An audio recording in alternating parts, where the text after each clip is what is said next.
Are you both a New Yorker and a Love Island USA fan who feels like you've been fighting for your life in these comments? Are you watching the show alone, opening your phone immediately after to review the discourse because there's so much to say online? If so, we have the perfect finale night for you, and it's with us in real life watching it together.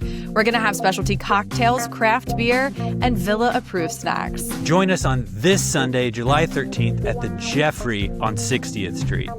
It's free. Just sign up at the link. We're going to have games, door prizes, general discussions about our favorite and least favorite Islanders. We may even have a wager to see who wins. Ugh, of course a man would bring sports betting into this. Anyway, join us. Reality TV watchers are amongst the most interesting people we know, so we want you to meet you. Anyway. Join us. Reality TV watchers are among the most interesting people we know, so we want to meet you in person. Whether you ride for Huda with a mob-like dedication or you manifested Nicolandria right before our eyes, you're welcome in this space. You can use the link in our bio to get your free tickets so we can know how many to plan for. Sign up and bring a friend because women should be able to watch their shows in bars as well. See, this is why I married you. We'll see you guys on Sunday. Hello and welcome to Pop Snitch Podcast. I'm your host, Rachel. And I'm Brandon. And we are back for another update. We have so many stories to get through, but first, I want to talk about what we did last night. All right, hit us. Brandon and I went to our friend's birthday party, and she had it at this very chic, it's like a bookstore / wine bar, essentially. And we all brought our own book wrapped with like a little clue on it. And when I say all, I mean everyone except for me and Brandon. We brought the book. We got that memo. We did that. Unfortunately, we're a bag family, so we did not have wrapping paper readily available. So Brandon just picked up bags, thinking it was just going to be kind of like a white elephant thing, and we could just like write it on the package. When I tell you our books were picked last. Yes, because of how bad the presentation was. Yeah, the packaging was not great. These people went to actual bookstores and got it packaged, and it looked absolutely lovely. And I was so embarrassed. I wanted to crawl under the table when we were doing that. And part. I also brought a used book, which I was not proud of after the fact that I realized that everyone else bought their books. But no, but that's not true, because the one that I got is used too. Were we the only people who brought used books? No, the one I got. Other people brought used books too. Okay. I was like, what? No, and then another one was one of the classics. I hope you like annotations. Like most of them, I would say about half of them were used and half of them were brand new. All right. But we got into a discussion at our table because we were talking, of course, about reality TV, and we were talking with some women who are dating. And Brandon and I have been married for like 100 years. So we don't fully understand the dating pool. We just know it's tough out there, you know? And so we were talking about like hot guys, what they need to do to like understand women better. And I feel like I could solve all of the dating problems for men and women right now if men just read the smut books that women love. Like I just feel like they would better understand the like female psyche. Really? Yeah, like even, okay, so the people on TikTok, there are a couple creators on there who are guys who are like very attractive, and they read like A Court of Thorns. They read like these like long series of smut books, and the women are thirsty and those like saying things that makes me blush. And I actually saw a post, I don't remember if it was today or yesterday, of Jeremiah reading that book. Like he just had like someone videoing him reading it. And I was like, that whoever is guiding him in his post-villa social media is doing such a good job. It is absolutely chef's kiss. Nice. But yeah, I think like do that. Like instead of listening to other single men in the manosphere, like imagine listening to what a woman wants from a woman for a woman. So I have this question, and it's not fully formed, but I really want I want you to think about it and not be triggered by it immediately, because God. I really want you to think deeply about the question that I'm about to ask. All right? I love that you think I wouldn't think deeply. No, I'm just saying, like, I feel like your initial reaction to this is going to be to visceral,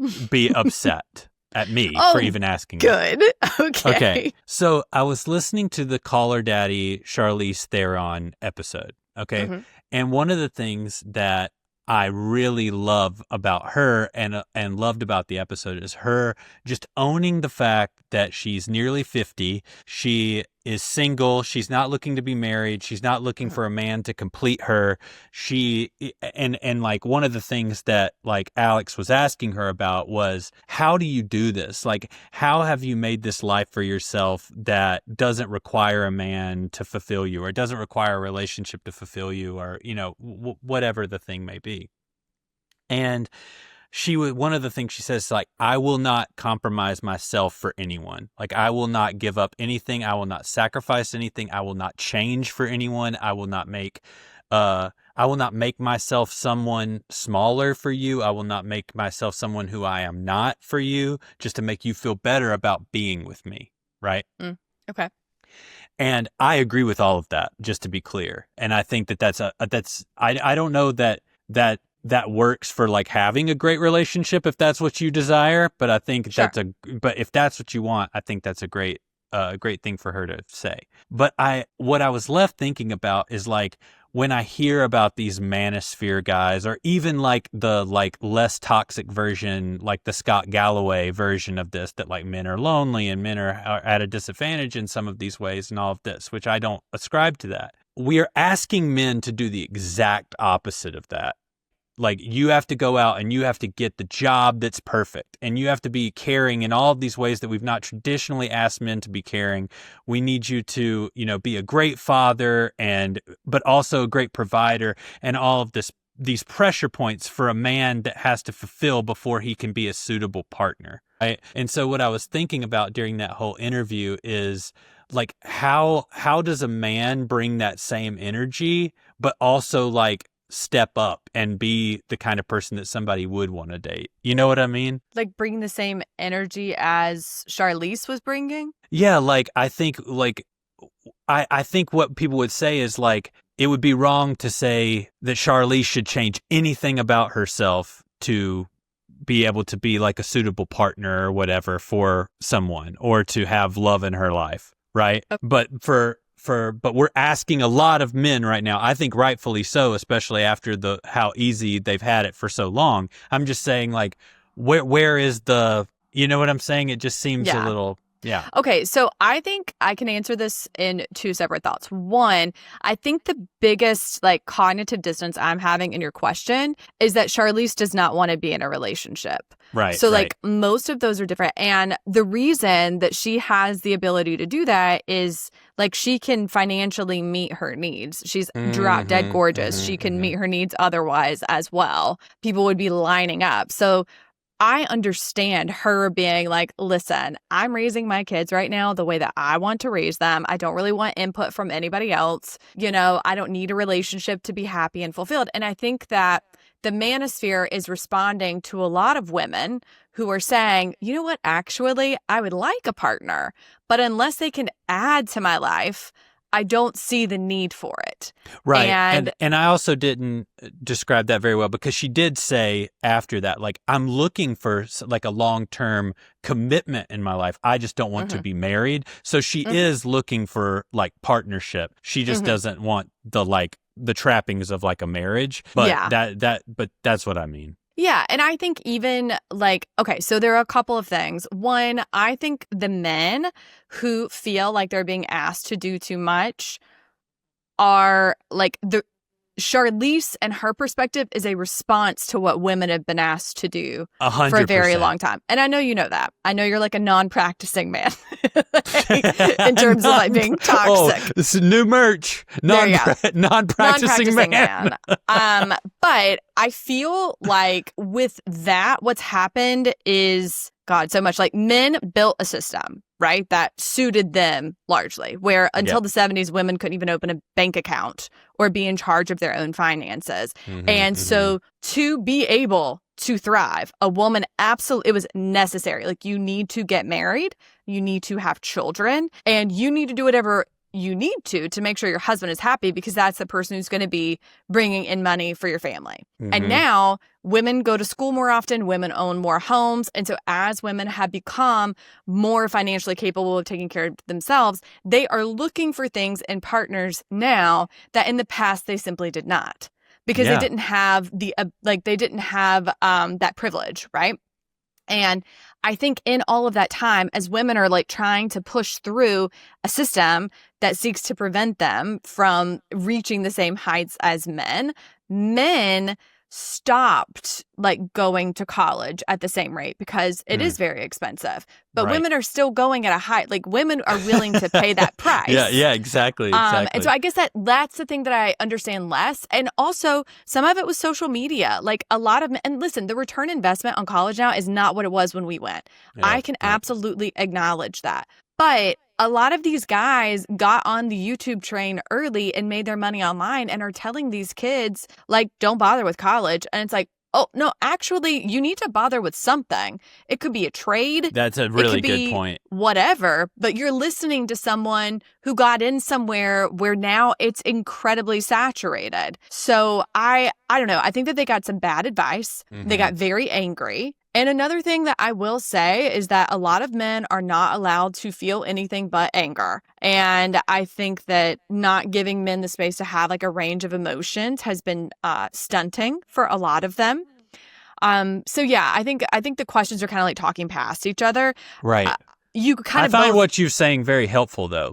To even think about like my friends who are in a similar like obviously I'm not in this position, but I talk to a lot of people who are, and like I see a lot of people online, and I'm like, it's like they need somebody to just like what you were saying about the books, like read a book, like find out what women are into. It's like I think I want like some kind of content out there from women speaking to men in a way that's not like degrading them or like asking them to like not be a man, but at the same time, like step up, do something. Like this is how to attract that kind of person that you're looking for. Like there are women out there. We're at a table with very attractive, available women last night who cannot find a person that they would deem worthy of their time. Even just their energy to get ready and go out. So there are a couple of things. One, men need to be out in the wild more. Oh and, my God, like, get off your phone. And like less terrified to approach women. Like I understand that like there is this whole line of like, I don't want to be creepy, but you can go up to someone and say like, hey, I think you're really attractive and then ask them like an interesting question and they can turn you down and you just have to be okay with that. I think a lot of guys in their 20s are deeply afraid of rejection. Petrified. They have not, like when we were coming up, you just got rejected all the time. All the time. Because the only way to get a date was just to constantly be like going out or like, or like go out in a group over and over again until like you were able to like pre-matching that was available. No. But it built a resilience. And so I think that that's part of it is that women experience rejection at a higher rate than men, typically just like in life, because we're so picky about how we look, what we do, whatever. And I think that men need a little bit more rejection resilience and that would be good for them to just like get outside. They need some friends. A lot of guys are like just online playing video games or just doing whatever. And that's no hate, like do your thing, but be outside. I do think they should read Smut. And then in terms of like how they're holding themselves, they need to come thinking of like questions that they want to ask someone they want to get to know. Where do you live and where do you work are not very interesting questions. So like ask interesting questions, listen to answers. And I think also just like, if you go out with someone and you have a good time and then they're like, hey, do you want to come back to my place? And you go and it's dirty or like, I mean, gosh, can we not do the small things? That's what I mean. But that's what even like, we'll get into Next Gen in a minute, but picture Charlie's apartment, which is in a nice building, but that's how so many guys in their 20s are living. Yeah. It's just like filthy. And so asking a woman who has taken care of like her stuff to go over there, it's like, why would I want to be with someone who doesn't respect his own space? I mean, this man's going to expect me to come clean up after him. Well, and it's like spending money on Botox, spending money on like getting yourself looking good, your hair, your nails, and then guys can't do the bare minimum. Yeah. And I think like, that's where the rub comes. And I think a lot of men are not they're feeling pretty, like I said, about rejection. Like I'm in sales. In order to make my quota, I have to experience like 20 rejections before I can get what I need. And it does not faze me. But there are a lot of people who can't do that. And so for men, I think they are not as ambitious or like moving up in their careers even as much if they are not immediately successful. And I'm talking like specifically about young men. And I think some of this is because if you're 24, like you're still part of the COVID generation who experienced it while you were in college or high school, well, college if you're 24. But like, you know what I mean? Like young It adults were affected entering a the work. very, very like pivotal moment in your life. Yeah, in a really And it robbed affected you kids. in a way. Yeah, and it really made it difficult for them to be resilient and to know how to act with someone in real life, like small talk and just like basic cues. In high school and early college are That's where those you years learn. where you figure that stuff out. Yeah. So I get do that, have a yeah. lot of empathy for that. And to that, I would just say the small things you can do are build that resilience, go out, talk to people, ask interesting questions, come with questions in your mind. If you need to write it in your notes app, write it in your notes app.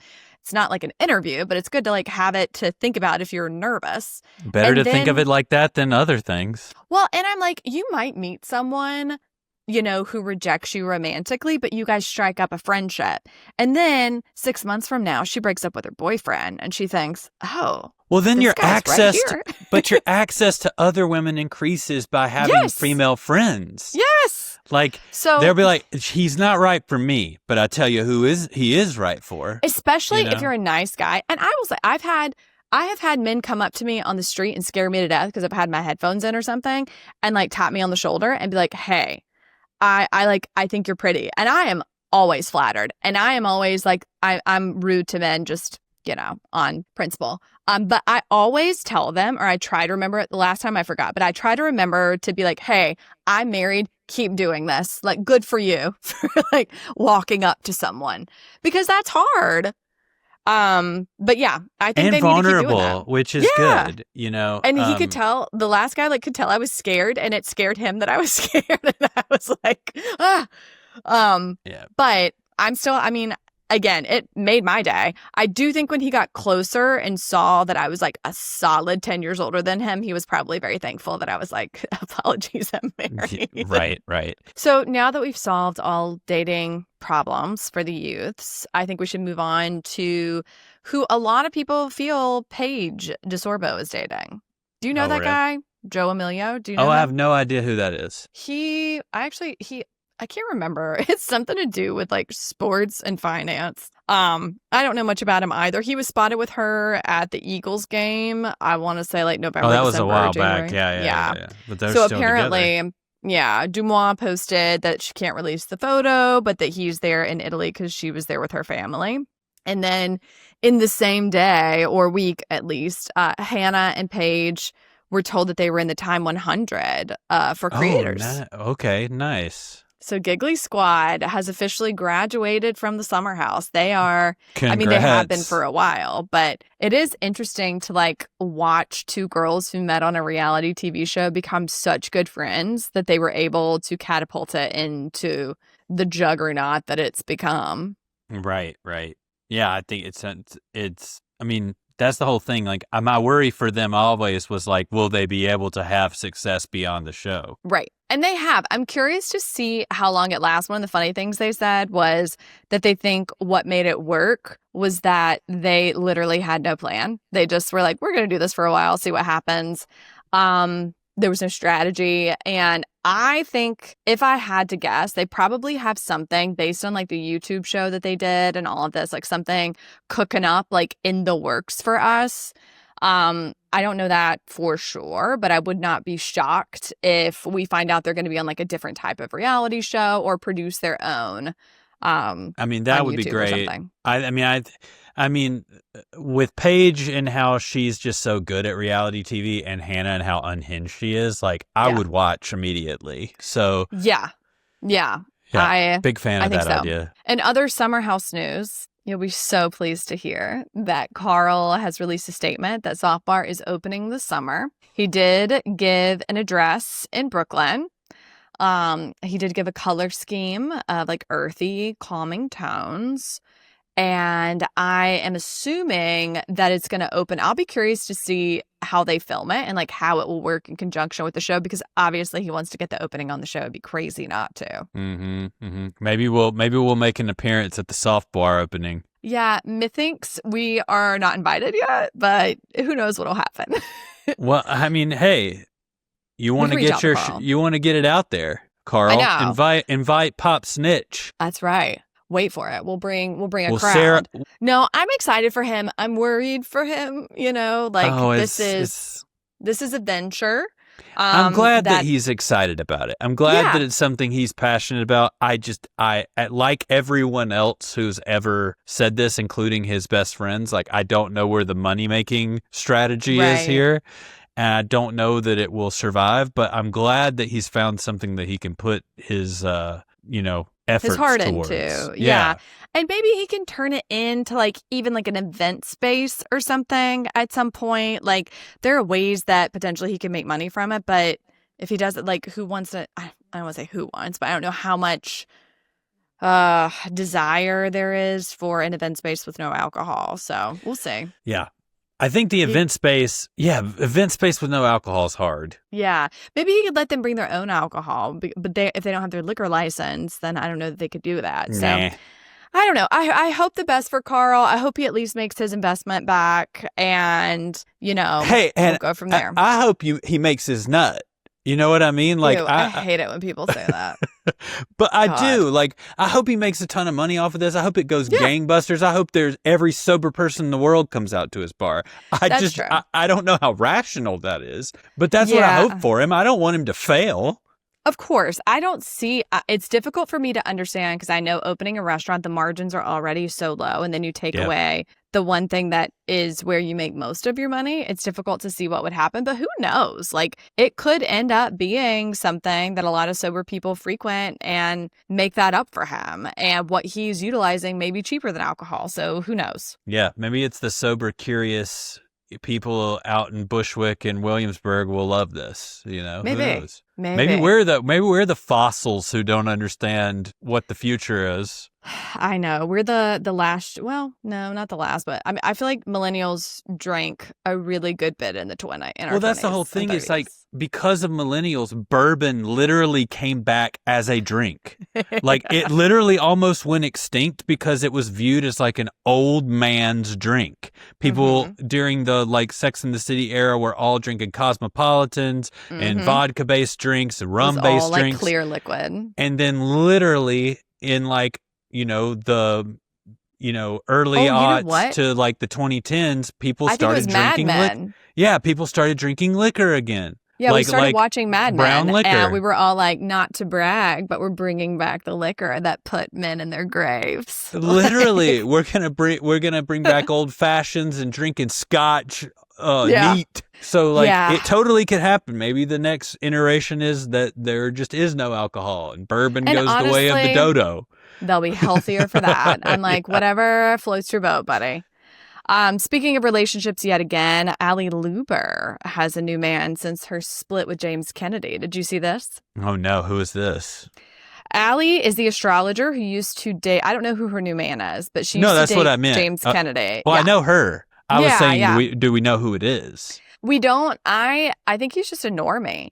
And I love that for her. I just always thought she was way too sweet for James. And I can't tell if she was like really thirsty and like kind of wanted to be on the show. She doesn't have that vibe, but I guess it seemed like Rachel didn't have that vibe or Raquel didn't have that vibe either. And then she turned out to be a snake. Well, I mean, the whole thing with Allie is like she used it to launch her like astrology business and stuff like, hey, get that coin. True. I mean, that's the whole, there is no reason to subject your life to reality television if you're not going to try to also make money off of it. 100%. Like straight up. So like more power to these people. If like they're going to show us they're ugly and probably never be able to get like the kind of real job again because of what's out there, like you better get your astrology business going. You better get that soft bar up and running.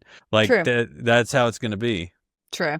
Well, this week we are talking to you about 3 shows. We have so much on the docket, so we're just going to get right into it. We've got The Valley and then Next Gen. And then, of course, as always, we will talk about Love Island.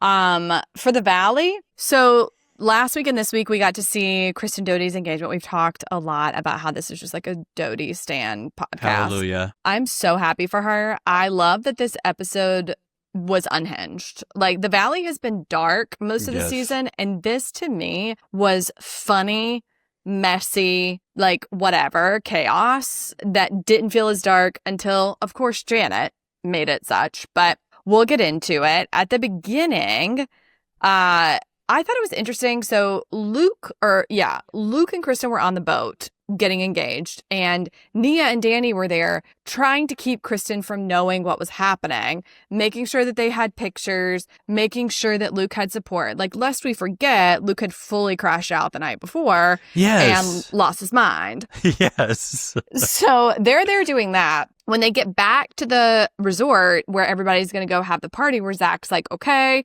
this is where they're going to meet us for this little luau.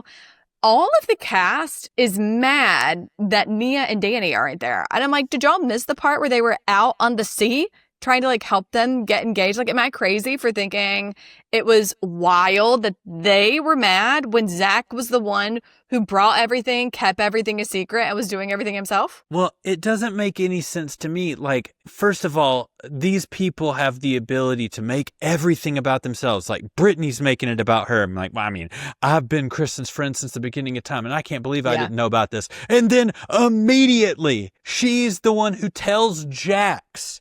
One of the first people to know, before Kristen's own mother and family know about her engagement. Jax Taylor knows and is texting the men's group chat and telling the whole.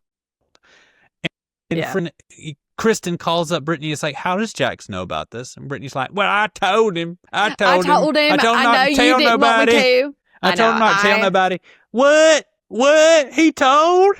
Oh my God, that was so loud in my ear. Yeah.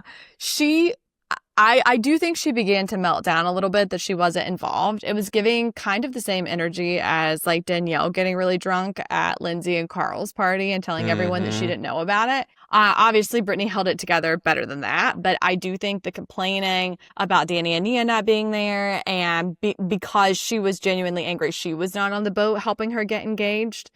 And I think that her going to Jax and telling him that was, if I were Kristen, handled that with grace, because I would have been furious. I feel like Brittany gets away with doing a lot of stuff that the other women do not get away with. And I don't know if it's the Southern accent. I don't know what it was. But I'm glad that Kristen sat her down and was basically like, you don't take up for me the way you do Janet.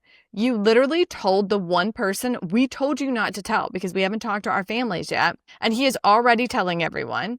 And you like don't take up for me when we're even all together. Like, never mind what she's saying behind my back. And Brittany is just like, yeah, no. And she does this classic Southern thing, which we saw growing up down South, which is when you're telling someone that they did something wrong, like, oh, I know, I hate myself. I know I shouldn't have done it.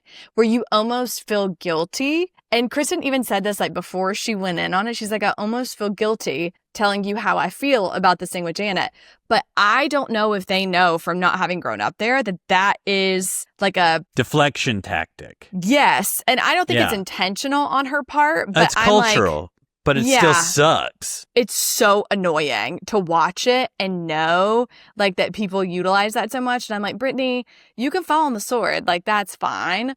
But why did you do that? I wish, like, I don't know. I felt like she did it on purpose because she was upset that she wasn't involved. Maybe not on purpose. I don't think it was intentional. I think it was like subconscious is what I'm trying to say. Once again, going back to our love for Zach. Yes. He is the only person who ever holds Brittany accountable for anything. He holds everybody accountable. And he holds Jasmine accountable. She was complaining and he was like, no, stop that. They're like best friends. But like the whole thing with Brittany, like he's like, come on now, about that whole like, I wasn't there and all that. And then on the boat, he's the one who's like, why are you letting Jax, while you're gone, like just control your house, be over at your house with crews, like have unlimited access to all your stuff, your house, your kid, all this stuff when you know he's troubled and off. And then he even goes as far as to say, it's like, I can feel you like falling back into the same similar patterns of like, it's just easier to be with Jax, easier to put up with stuff. I've grown used to it. I've grown accustomed to it. And he's like, if I had the papers right here for you to sign right now, would you sign them? And she's like, yeah. And he's like, good. But that's a good friend. Like he called her 100%. Out and then pulled it back.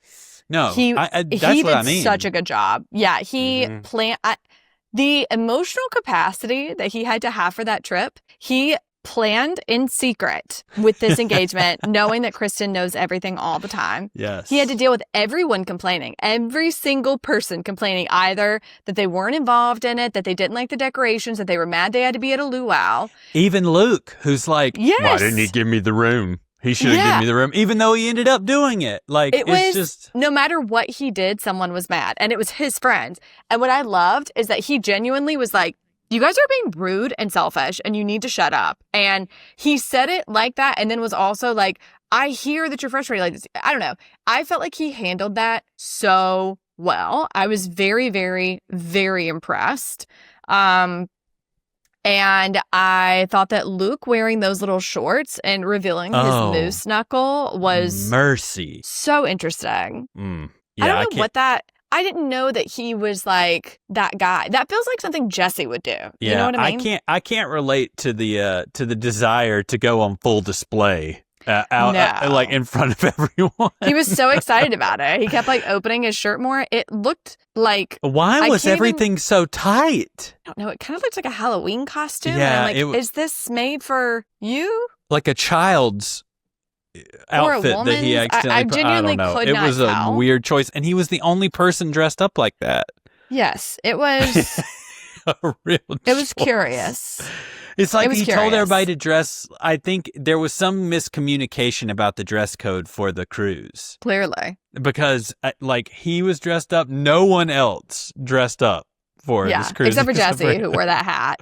Yes. And I loved Michelle talking about his hat, and she was like, ugh, he looks so douchey. And then she did give us some context that Jesse used to not be douchey, that he was like fun and sentimental. And she said, like, when he started making a lot of money, he completely changed. I can totally see that with like, because he's able to access such feelings of his own, like disappointment and like in some ways vulnerable enough to say like, I'm really upset about it. Like there is deep feeling within him. He's not a complete and utter sociopath, but it's obvious that something just absolutely shifted for him because like sociopaths can't access that kind of feeling even about their own stuff. Jax Taylor is a perfect example. Yes, they only mirror. Yeah, Jax will tell you anything he thinks you want to hear. He does not care whether it's true or not. He doesn't care whether it's how he feels or not. He's just going to say whatever to get you to shut up. In the same way that I think Charlie does that in Next Gen. Like it's this like sociopathic urge to make you stop doing whatever emotion you have because he doesn't like emotions unless they're his. I love those like TikTok memes that are like Jax Taylor, young Jax Taylor. Like 60-year-old Jax Taylor, and it's all like other people from different shows that like just show are like psychotic. Who Jax Taylor was or who he will become eventually, like based on who they are. He needs to get off TV. Like watching him have those interactions with his pupils so dilated and that crazy look in his eyes, I'm like, Brittany, how? If this is him sober, bring back the drugs. Like, honestly. Well, I think it's been like pretty well stated that he was not sober at this point. Yeah, that he went back to rehab. When he's over at Schwartz's house having that like short conversation in this episode, I'm like, this man is on drugs. Or he is so out of balance and in need of like medication that he's not interacting well like on film. Like this is really something is disordered. Schwartz did a good job, actually, of calling him out. As someone who never calls anybody out, I was like, okay, Schwartz, have we learned a lesson? Schwartz is done with it. Schwartz is done with it because, like, he's gotten dragged down by Jax so many times. And he's like, no, you will not ruin her life and your child's life and your life again. Like, I appreciated that. He was like, no, Yes. you're getting divorced. Focus on co-parenting. Like, that is where your head needs to be at. He was very direct, which he's is like, you very both need unlike to be him. out there dating other people. You need to get out of Yeah. this. This is Yeah. toxic.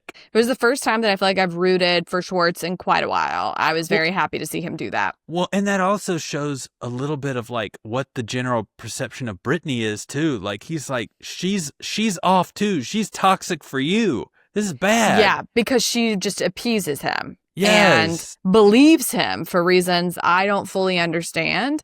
But we also see this with her and her friends. Like, she does not want to tell anyone when they do something wrong. And feeds into the narcissism of it all. Yeah. And Yeah. and honestly, like, in a weird way, is what would you call it? Enabling it. Yeah. She's definitely an enabler. Definitely. I mean, even on this boat, they're there trying to celebrate Kristen and Luke's engagement. And Janet, I mean, I don't know why she always takes it to a place it doesn't need to go, and she does it when everybody's drunk. So again, she brings up Danny and Nia. And Danny, I still am unclear because Jasmine went back and forth on this, and she has proven herself to be not exactly like fully telling the truth all the time, which who among us? But I can't tell exactly what happened. It sounds like Danny said, "Get daddy a drink," which is never not funny, to Jasmine, which is obviously inappropriate. And what I understand, he potentially groped her girlfriend's buttocks. Is that what you understand to have happened? Yes. But the new piece is that at these meet and greets that they've been doing for the Valley promos, that he has also been saying inappropriate stuff. Yeah, but the people who said that, like, it was all hearsay. So that's certainly possible. I hope it's not true. No, I don't think that it is. And all of it's, even Janet is admitting in the moment that it's all hearsay. Well, not Janet isn't, but her husband. Jason is admitting that it's all secondhand crap. But it just feels like they're so jealous of them. I mean, maybe I'm wrong and Danny's not who we think he is, but like... No, but we tell this story, though, like, this is how these shows work. Yeah. Based on what we know, is that at the beginning of a season, you talk to the producers and say, this is the story that I want to tell this season. And like, they may choose to use it or not, but it's like, this is my storyline. And I have to believe that Janet and Jason's storyline for this was like, everybody thinks that Danny and Nia are this perfect little couple, but there are cracks in the sidewalk. Yeah.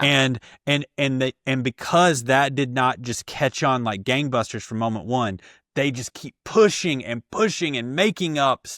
They're like pushing the storyline over and over and over. Yeah, but that's it. They're going back to the storyline that they've created, and they're wanting to push that. They're wanting to twist the truth. They're wanting to just put it back into our faces over and over again, and it's just not working. Like, it doesn't. Even if some of this stuff is true, even if which he did. I mean, he admits to like touching her butt or whatever when he was drunk. Yeah. Like, even if all of that is true, like, we don't need to keep revisiting it. Like, the truth of the matter is that he spoke with Jasmine like 4 times now, and they have quote unquote forgiven him or whatever it is. Like, we got to just leave this. It's solved. I think that's why Kristen was getting so upset, because she's like, why are you saying that he sexually assaulted her? She's right there.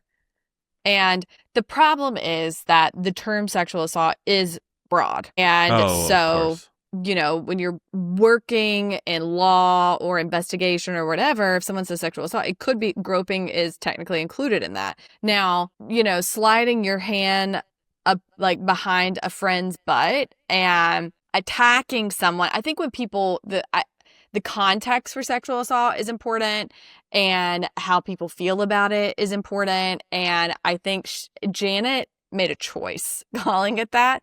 And it's not that she's incorrect in terms of terminology. Nia says that on the episode. She says, did you need to say it or did you choose to say it?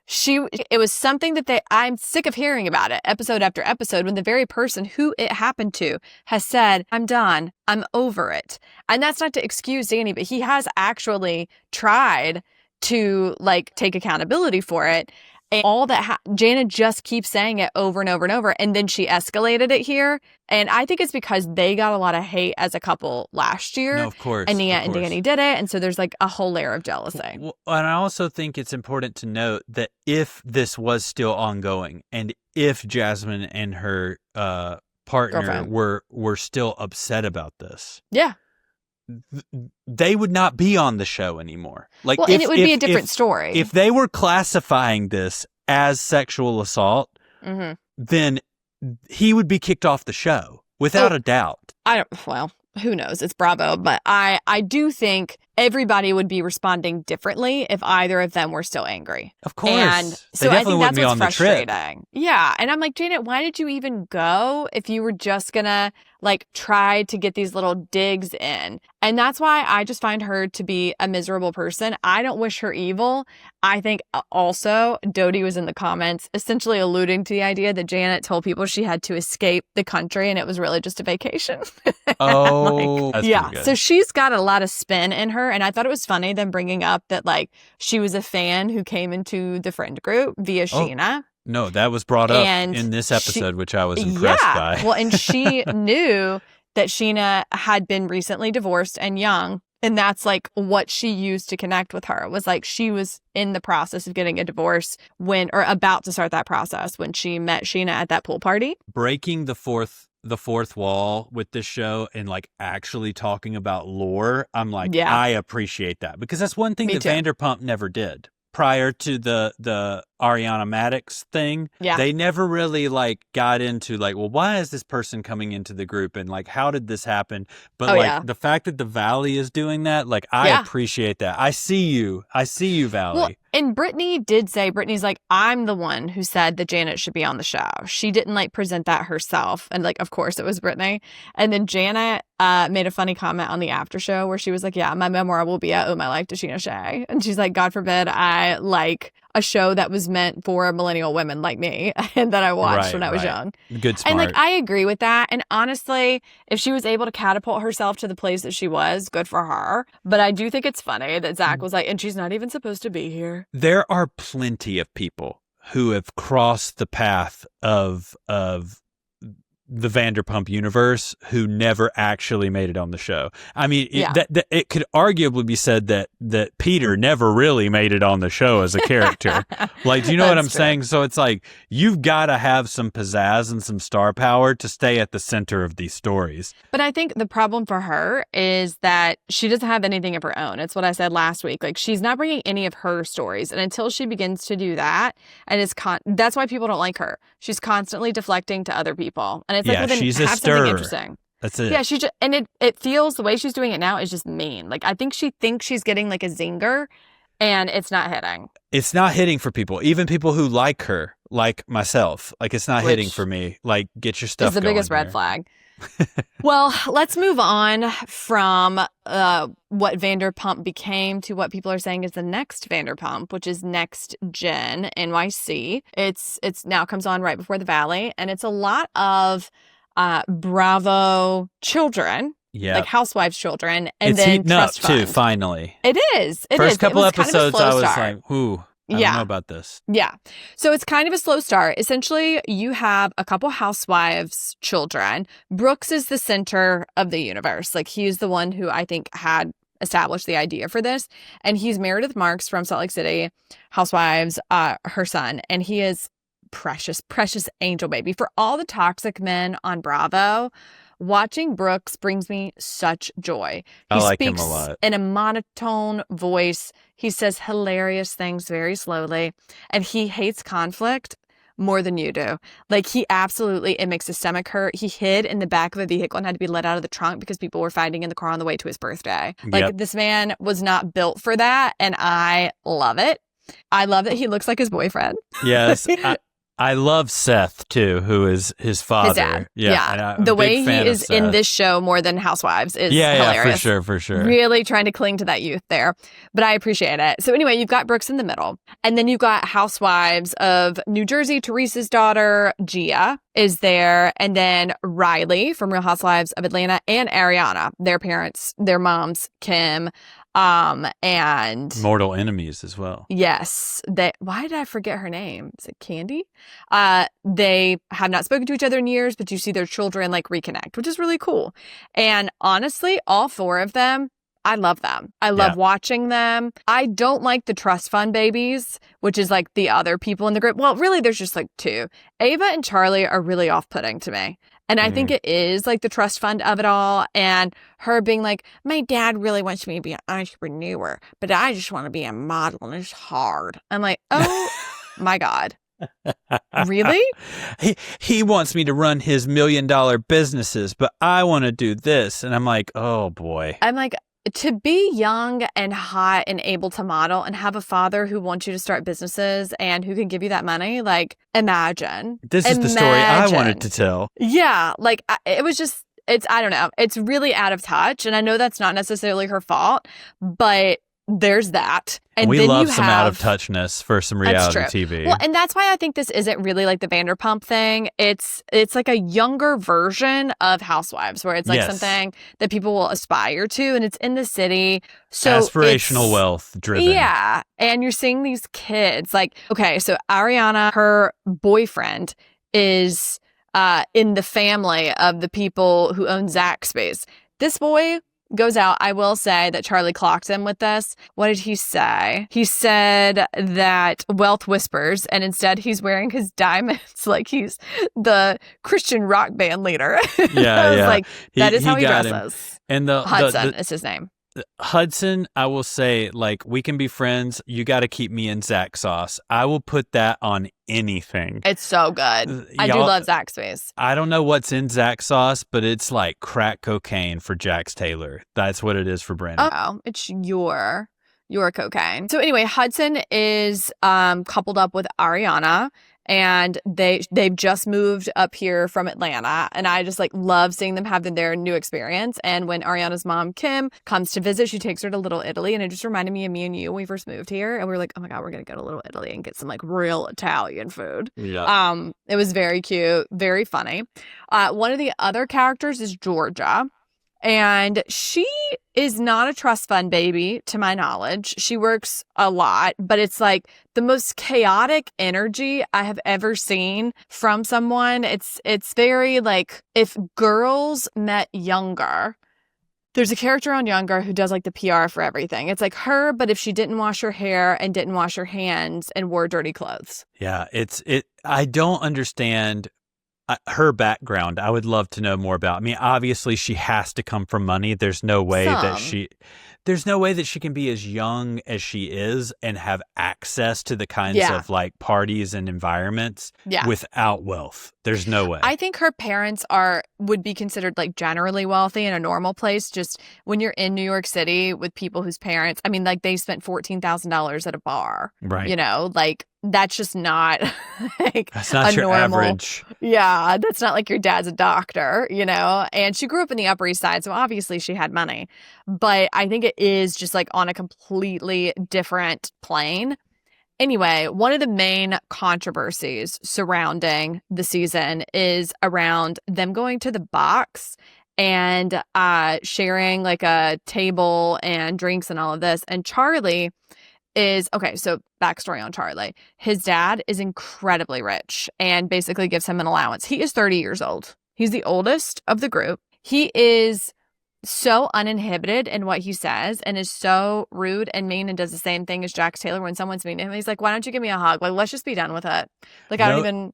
No job, no prospects, no partner, no nothing. He thinks he's a day trader for crypto. But when they go to the box and they get their bill back, he says, oh, I actually don't have a debit card. I just use Apple Pay. And then just scoots right out of there. Mind you, he had brought like 10 girls with him to this who also drink all the alcohol. Mm-hmm. And so they're all covering his share. And so this whole season is revolving around the idea that like you can see him asking his dad for more money. His dad is saying no. He's not working. He's just like smoking weed all day, chilling, going out at night, skateboarding during the day.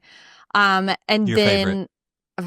then he like can't understand why he's like trying to get really young girls to go to these clubs with him. So when they're saying he's like going out to clubs at night, Yes, but he's specifically going out to clubs in the city where a lot of crypto bros go and bringing very young girls. I'm talking like 18 to 22. This man is 30. And he's bringing them and then bailing on the bill. And this has been something like on Reddit threads that's like been happening. So what you need to know about Charlie that I think is the most interesting part where I'm like, are we getting set up for like a Jen Shah moment where, okay, so he was in the house of the crypto bro and frequented that house, bringing girls in and out of the crypto bro who like tied up that Italian tourist and tortured him. What? And yes. Where have you Soho. found this out? It's all, I need you to read more pop news. It's all over. So there are pictures of Charlie in that house. Now, important to note, there's not proof he was in the house when that man was in the house. Yeah, of course.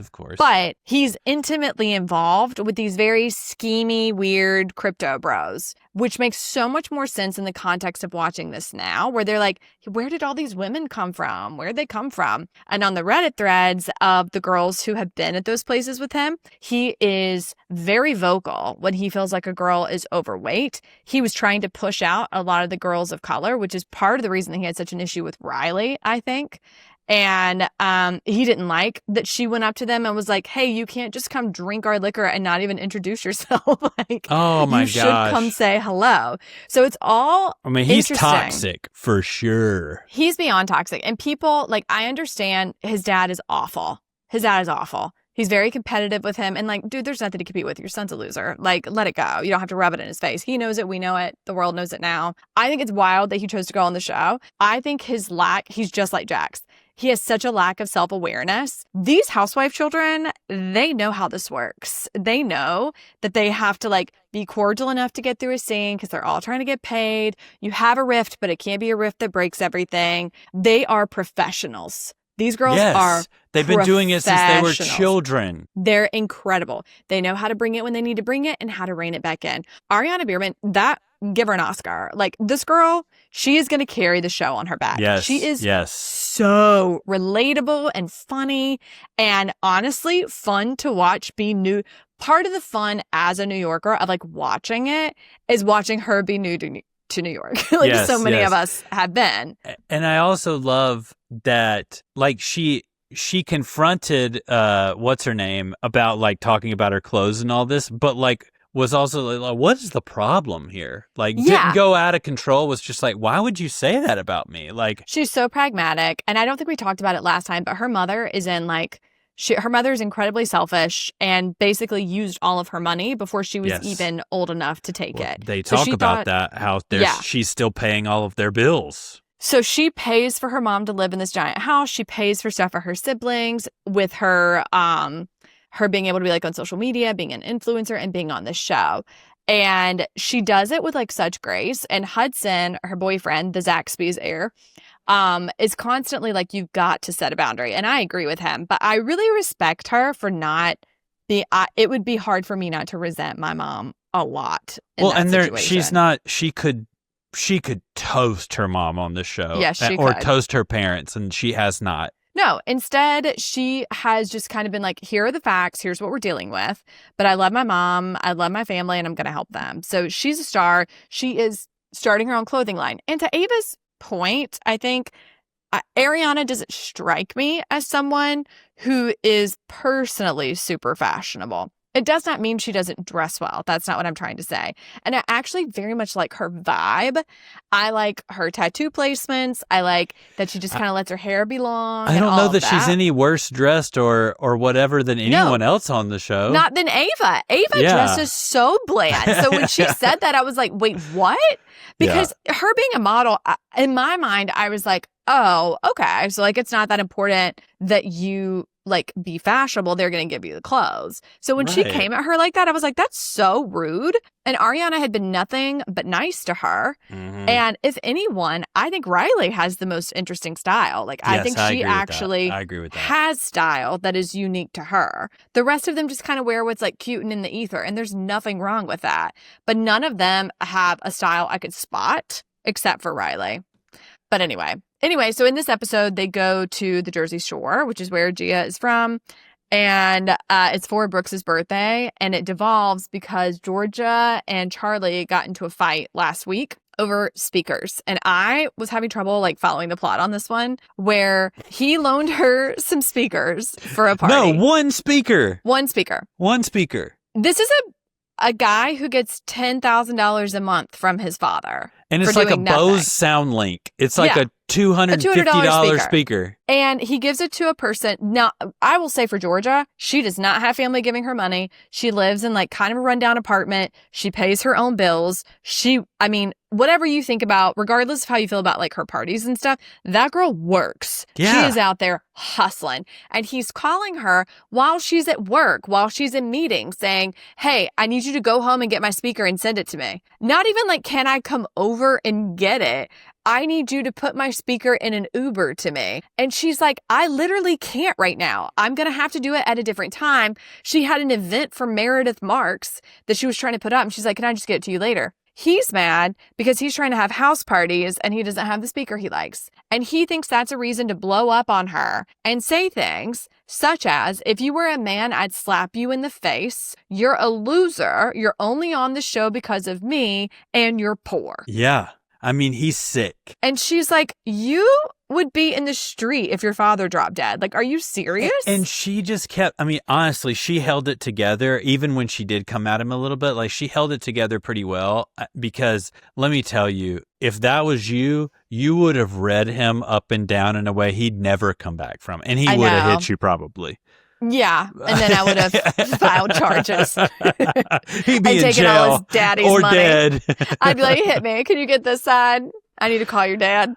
No, totally. Hey, we've got to get to Love Island. When I tell you, I'm sweating. literally sweating through the seat right now. I've got one more comment about Next Gen, then we'll move on. Okay, great. Okay, the one thing that I really, really enjoyed about this episode that shows you what a great kid Brooks is the very end of the episode, as they're all arguing and screaming at each other, there is this like voiceover of Brooks talking about like crocheting, what he would do for his line and all these things. And it's literally like him talking like this, and you can see him visibly disassociating as they're all fighting, like moving into a corner, eyes are everywhere else. And I was like, I love him so much. Protect him at all costs. Yeah, for sure. All right. Hit us with some Love Island updates. What a week. Yeah. So I'm trying to think of what the last episode that we talked about was. We basically left off where TJ got voted off, and we picked back up after that. Oh, yeah. I think the biggest thing to come out of this for me is the very quick and seemingly deep connection that has transpired between Pepe and Iris. Yes, I like it. I kind of ship it. I feel like the last couple episodes have been exactly what I want from Love Island. They have been funny. They have been truly fun to watch, joyous. The last 2 episodes, I've had a cheeky grin on my face the entire time. I just have so loved seeing them love it. And I think I don't think Sierra was necessarily the source of everything in the villa, but I do wonder if her being thrown out, and we talked about that last time, that we thought she was going to get taken off, and she should have. Did you see the videos of what they think were her screaming in the villa? Yes. And I heard, or I saw Zach did a live, who Amaya chose Brian. Thank God. Good job, girl. And he said that they set the cast down and were basically like, all that they were told was that Sierra did something that went against like the contracts and agreements for their expectations for Islanders. So I think they could all surmise, based on the fact that Yalissa left in kind of like a similar manner, though they had less information about that, that they all kind of surmised that she did something bad enough where people were calling for her to be off the show, but they had no idea. And so I think it's interesting that Nick, one, did not have a strong enough connection with her to leave, and probably was worried about like backlash if he left with someone who was taken off. Well, imagine if, I'm sorry, but like production is there on the island, and the idea that they've gone this long and didn't find out why Yalissa was gone, right, I think is pretty unlikely. And they don't know. They didn't know. But what I'm saying is like, Well, I'm saying like maybe they don't know, but I think it's possible that they could have gotten like some sort of idea why. I don't think so. All the people who are coming off said they had absolutely no idea. For Yulissa, they were just told it was personal reasons. Okay, but they didn't say that for her. Right. They didn't say that. So my thing is that you're on an island with a lot of people of color, right? Mm-hmm. And you find out that the girl that you're dating is being sent home for some sort of like community guidelines infraction. Mm-hmm. I would immediately, but just because of like the climate, I would immediately assume that it was something racial that she had said online, or I don't like know that old I would tweets, immediately or think like that. What would you think it would be? What would be the community guideline that she would break that would make? I would immediately assume that it was something like about gay people or about like people of color or like some sort of like social issue. Yeah, I think I would just have been like pretty rocked emotionally, and they could have edited it out, you know, like we don't know. But Nick seemed to be kind of like, guess we're starting at day one, bro. Well, I think he was resigned to it immediately because of, I think, what would be my assumptions. It's like this person obviously has some stuff that I don't know about. Yeah. And that would, I mean, it would turn me to be like, well, I got to experience whatever's here, because I'd be like, who knows what she did? You know, who knows what she said?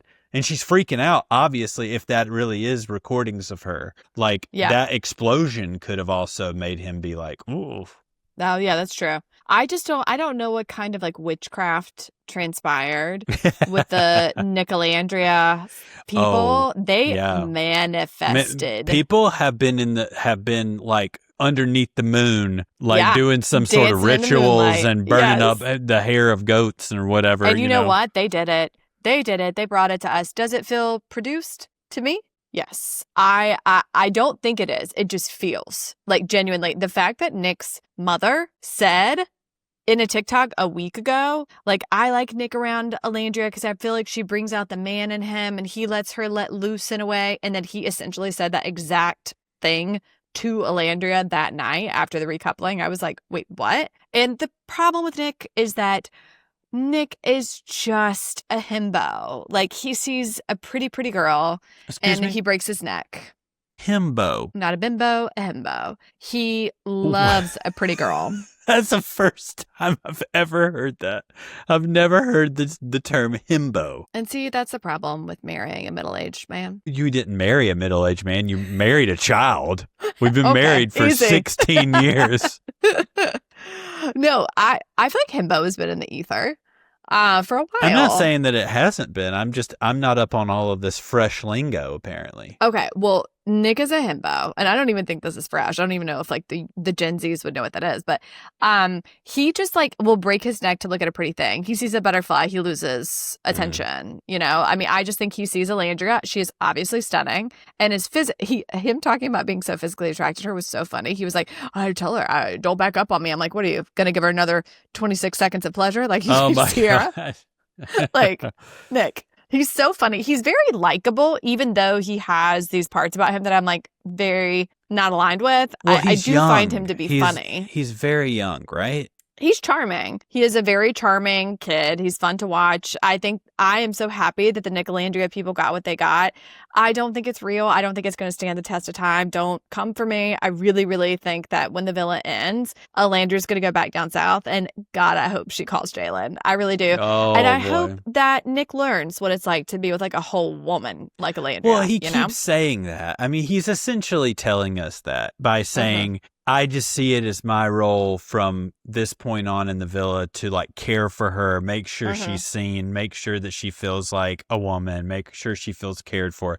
These are not romantic things. These are very like paternal almost feelings towards her. Him talking about her pancakes was like so cute. And honestly, he didn't talk like that about Sierra. I will say that. It does feel, and they keep have you noticed that the way that he and Alandria describe Sierra is a distraction? Yeah. Once all distractions were let out, like we came together and blah, blah. And I'm like, okay. I also thought it was funny, like everybody was getting down together at night. Like everyone is sleeping together. And I'm like, oh my God, I could never. It would make me so stressed out. Inches away from each other. in twin beds. And I guess that's like on being in your 20s. But and let them live. But let's talk about the Amaya and Brian of it all. What are we feeling about that? Where are you at? Are you shipping that relationship fully? Yes, that is who I will vote for in the finale should they make it, because I like them. I like that Brian was riding for her when no one else would. I like that Amaya was so herself the entire season that she has all of America rooting for her, and it shocked her that she went from the bottom three to the top on everything. It is an underdog story that I live for and I live by. And so, yes, I like that he is like into it. He's like, no, I like that you call me babe.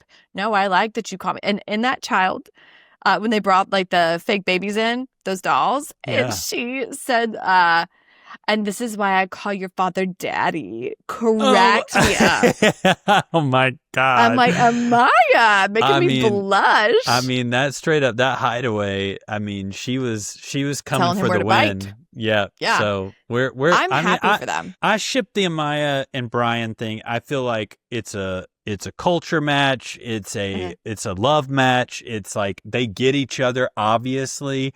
Like like he appreciates all the things about her that annoyed other people. Like, man, that's the kind of thing, like I would say, just from even our experience, it's like the things about you that no one else appreciated. If you find the person who like appreciates those things as opposed to like craps on those things, like that's the right person. The person who's going to celebrate the parts of you that may even be like abrasive to other people, but that person rides for that and is like that makes me happy to see you act that way and to see you be passionate and to see you be lovey-dovey and to go all in with your heart. Like, man, if he rides for that, I mean, she's found it. I love it. I love that for her. And it really is like a lesson to both men and women, to exactly what you just said. Like, be yourself and you'll find someone who appreciates the things in you that people put down.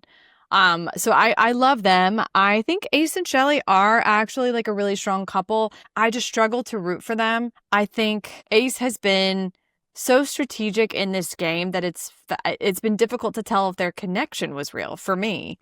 But him and this baby challenge was funny. Oh, it was. And I will also say, the Taylor and Clark getting voted off by America. I be honest, I don't know that this was like their quick descent was really necessarily fair as far as like people putting like the being vindictive against him for like being done with Alandria or whatever. Like, I don't know. I don't know how he could have handled any of that any better than he did with just like living into the truth of the fact that he liked Clark more than Alandria. So I don't think that's people's issues. People's issues with it are that he was like clearly leading her on to stay on the show, that he and the guys voted off the only other connection she had before they could even connect. That's a good point. And he just, like when he very clearly liked Clark, he was like, well, I'm still open to you. So smart. You're smarter than me, but I get that. Yep. And then he closed it up and like made it clear to her in front of everyone at the standing on business. So like, while I was glad that he spoke his truth, it was about time. I think that's what caused people to be like. And with the current couplings, like they're going to leave and hopefully like they want to pursue it, they will. The other people need more time. Like, that's true. If the Pepe and the Iris of it all are going to get like they need a little more time. If the Nick Landria, even Brian and Amaya, all of those relationships need more time to see if they're going to like really be a connection. And so, I'll be honest with you, I don't know if Clark likes Taylor that much. Really? I think he likes her a lot. I don't know that I saw a lot of it reciprocated. The most I saw her do is lay on a daybed and say, really? Okay. What was it that she was like, do you have any, I forget, that there was like a big question. Like wedding plans? Yeah, like wedding plans. Yeah. Yeah. And he talks about like the cowboy hat or whatever. But yeah. Yeah, but I think she was just like talking in generalities. When they had the babies, I will say, if someone wants to have babies with anyone in that villa, Taylor would be the guy. He cared for that baby. Clark laid on a daybed and said, get that crying baby away from me. I love it. And Pepe and I, what I will say is something's wrong with that freaking challenge, because Pepe and Iris were holding them baby. They were holding them wrong. They were leaving them on the counter. And they passed. I was like, dang. Ace and Shelley. Ace is breaking his back running around with these twins. They're like, you failed. I was like, what? By what metric? When Shelley came down and said, is that our baby? And Ace said, yes. And she's like, oh, it has on a different shirt. He's so, God forbid, a factory make more than one shirt. You're not going to know who our kid is. I'm going to tell you right now, that got me. And like, we cackled. I have not been an Ace fan. Something within me like awoke to like pull for him now because I'm like, that's really, really funny.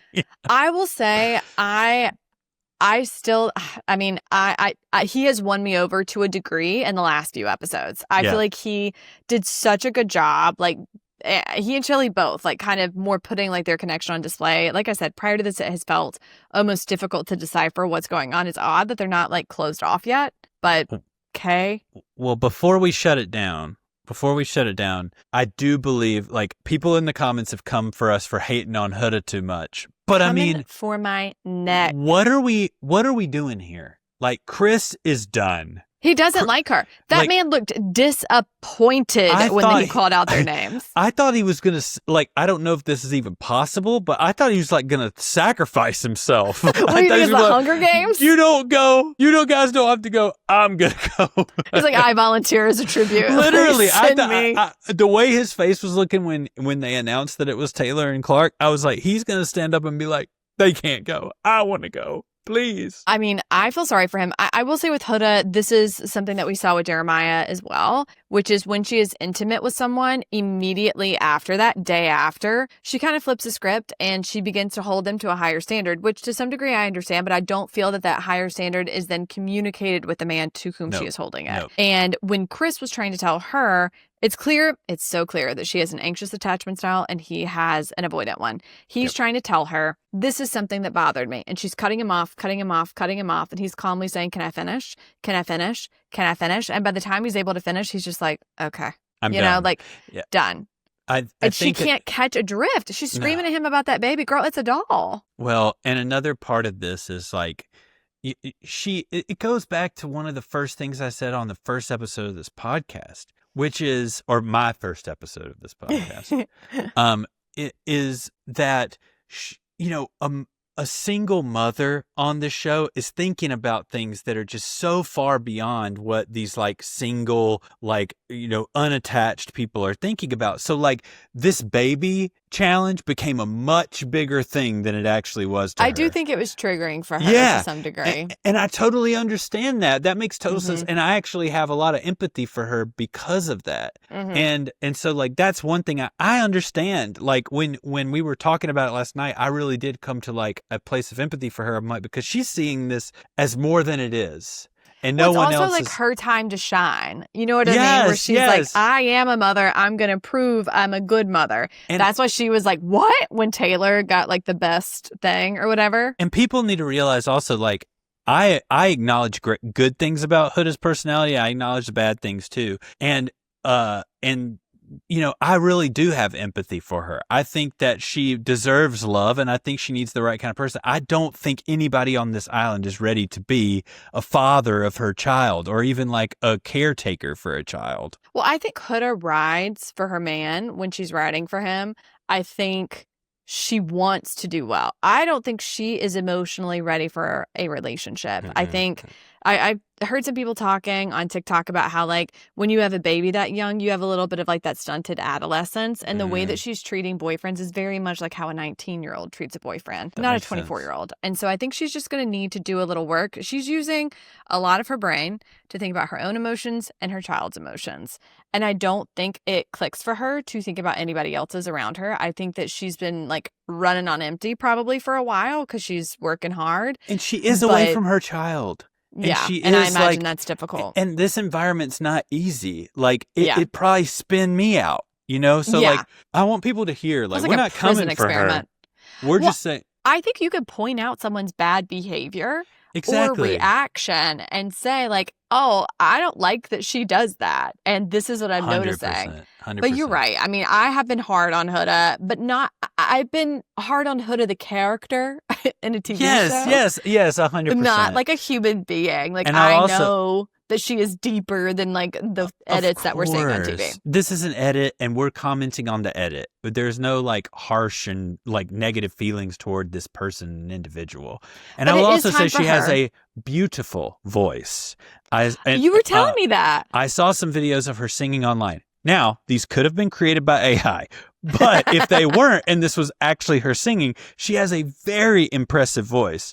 Maybe she'll do more of that when she gets out. out. And so maybe that's a partial thing, because I'm actually way more impressed by that and would love to hear more of that, as opposed to like her being a host or a podcaster or something like that. Like I'm more interested, like she has talent, real talent. Yeah. Well, we learned Pepe plays 3 instruments this week too, which is like he was crazy. playing freaking slide guitar on TikTok. I'm like, what? Yeah.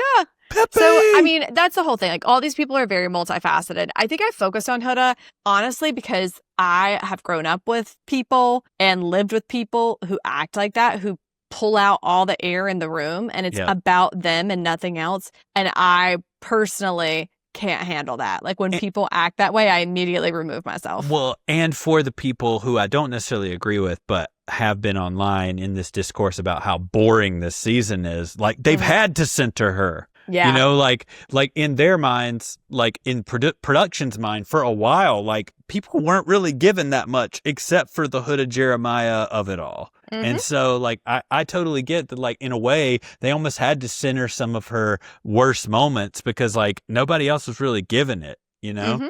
So. And to be honest, like, the last couple episodes, she's been more funny than before and like more fun to watch. But the stuff with Chris, it's just like, it's hard watching it melt down in slow motion. Yep.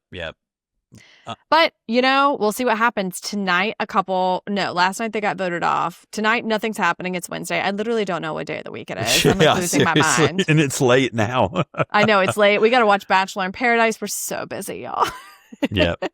But thank you so much for listening. And remember, we are going to be watching the finale live together at a bar in New York City on Sunday, July 13th. Yeah. So it's this Sunday, July 13th. It's at 7:30 to 10. We'll probably wait until 9 to actually start showing it, even though it kind of comes out at like 8:30, sometimes early. But we will be at the Jeffrey Bar and Bites on 60th Street here in the city. It's going to be a blast. They've given us 2 massive rooms. We're going to play some games. We're going to do door prizes. We're going to be unveiling some of our new merch. It's going to be a great time. So definitely come out. And you can get your tickets at popsnitch.com. They're free tickets. You can sign up for that, get your tickets, all of that at popsnitch.com. Bye. Bye.